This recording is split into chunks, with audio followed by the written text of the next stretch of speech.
Venezuela wants to invade the territory of Guyana, which has rich oil reserves. The U.S. officials strongly oppose this plan. Venezuelans participated in a referendum, deciding whether the country should establish its own state within a significant portion of its oil-rich neighbor, Guyana. This move has been strongly condemned by Guyana, which views it as a step towards annexation, leading to heightened concerns about a potential military conflict between the two South American nations. The disputed area, known as the Essequibo region, is a densely forested region that constitutes approximately two-thirds of Guyana's national territory and is comparable in size to Florida. Venezuela has maintained a historical claim to the land, contending that it was within its borders during the Spanish colonial period. Venezuela rejects a 1899 ruling by international arbitrators that established the current boundaries when Guyana was still a British colony. The recent discovery of extensive offshore oil fields in the region has heightened the significance and stakes of the territorial dispute. Venezuelan President Nicolas Maduro has framed the referendum in anti-imperialist rhetoric during campaign rallies and through a series of patriotic social media posts. Maduro contends that Venezuela's historical rights to the Essequibo region have been unjustly dismissed, contributing to the nationalist sentiment surrounding the referendum. Guyana has said the threat of annexation is existential. Among the questions posed to voters in the referendum are whether they agree with the creation of a new state in the Essequibo region, offering its population Venezuelan citizenship and incorporating that state into the map of Venezuelan territory. The practical implications of the vote, which is widely anticipated to favor the government's position, are considered minimal by analysts. The creation of a Venezuelan state within the Essequibo is deemed a remote possibility. It remains unclear what steps the Venezuelan government would take to implement the referendum result, and any effort to assert a claim is expected to face significant international resistance. The escalating rhetoric has led to troop movements in the region and saber-rattling from both Venezuela and Guyana. Guyanese leaders have drawn comparisons to the Russian invasion of Ukraine. The heightened tensions are reportedly causing anxiety among many residents in the predominantly indigenous region. Guyanese Foreign Minister Robert Persaud expressed in America's Quarterly that the long-standing border dispute between Guyana and Venezuela has reached an unprecedented level of tension in their relations. The International Court of Justice issued a ruling, stating that Venezuela shall refrain from taking any action which would modify the situation that currently prevails in the territory in dispute. This decision came after a request from Guyana, which argued that annexation would be unlawful. However, officials in Venezuela have indicated that the referendum will proceed despite the court's decision. The International Court of Justice has been examining the territorial dispute between Guyana and Venezuela since 2018, and a trial is scheduled for the spring. This follows decades of unsuccessful negotiations between the two countries through the United Nations. Guyana asserts that the court is the appropriate venue for resolving the dispute, whereas Venezuela does not recognize the court's jurisdiction on the issue. The existing borders of the Essequibo region trace back to an 1899 ruling by an international tribunal in Paris. This decision granted what was then known as British Guyana the majority of the land situated between the Orinoco and Essequibo rivers.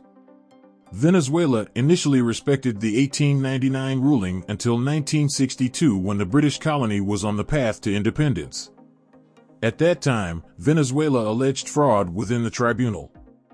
In 1966, shortly before Guyana gained independence, an agreement was signed facilitating direct negotiations between the two countries regarding the disputed zone.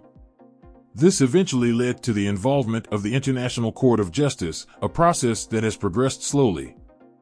Guyana, a country with a population of approximately 800,000 and high rates of poverty, has undergone rapid transformation since the 2015 discovery of oil off the coast of the Essequibo region by ExxonMobil.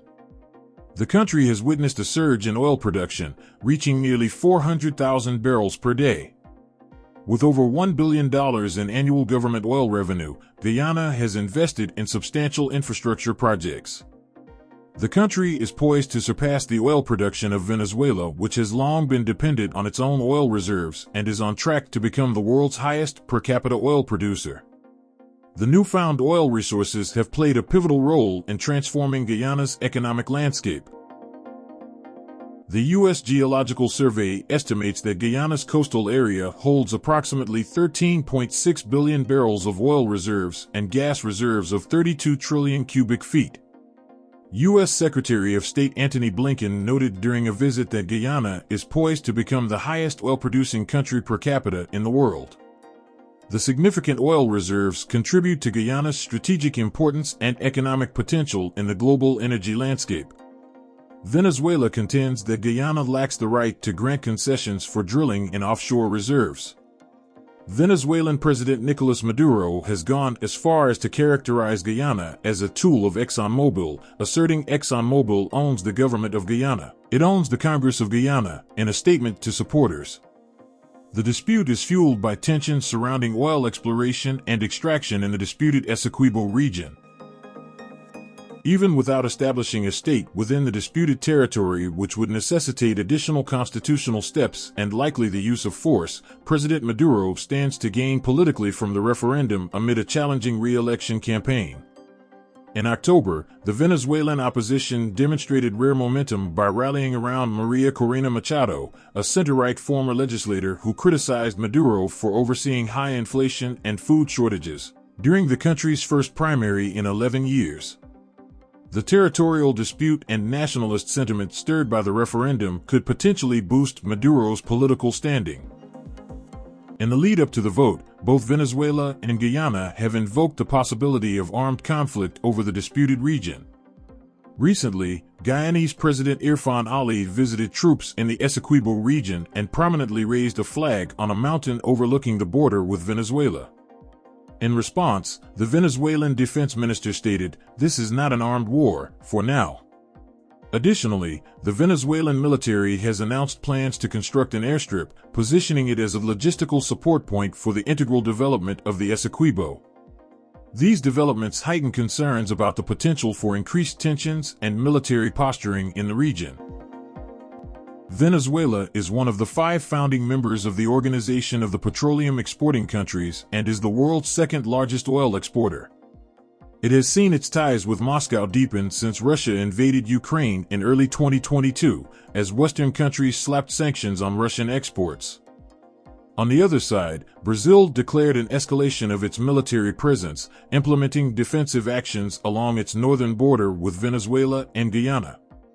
Brazil's Ministry of Defense has released a statement announcing the intensification of defense actions in the northern border region to bolster military presence. This move suggests Brazil's proactive response to the evolving geopolitical dynamics and potential security challenges in the region, particularly along its northern border with Venezuela and Guyana.